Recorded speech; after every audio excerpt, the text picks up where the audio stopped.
కళ అంటే ఆనందం. కల్పనకి రంగులంటే, కాగితాలంటే, జిగురుతో చేసే పనులంటే చాలా ఇష్టం. తన చిన్న చేతులతో అద్భుతాలు సృష్టించాలని కలలు కనేది.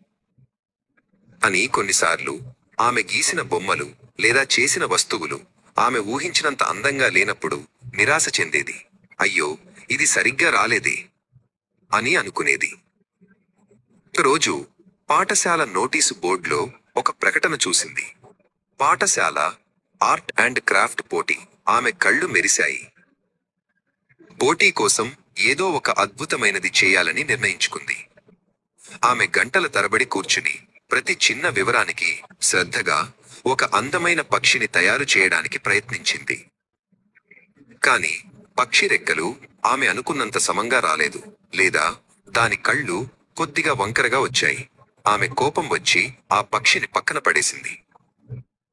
కల్పన ముఖంలో నిరాశను గమనించిన ఆమె నానమ్మ సుమ ఆమె దగ్గరకు వచ్చి ప్రేమగా అడిగింది, ఏమైంది నా బంగారు తల్లి, ఎందుకు అంత దిగులుగా ఉన్నావు? కల్పన తన సమస్యను నానమ్మకు చెప్పింది. నేను ఎంత ప్రయత్నించినా నా కళాఖండాలు ఎప్పుడూ పరిపూర్ణంగా ఉండవు అంది.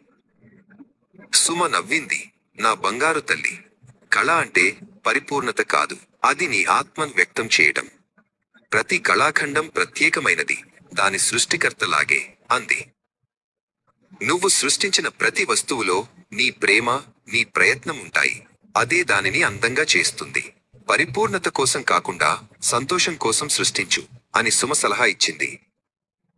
నానమ్మ మాటలు కల్పనకి కొత్త వెలుగునిచ్చాయి. ఆమె మళ్ళీ తన రంగుల ప్రపంచంలోకి ప్రవేశించింది. ఈసారి పరిపూర్ణత గురించి ఆలోచించకుండా కేవలం ఆనందం కోసం సృష్టించింది.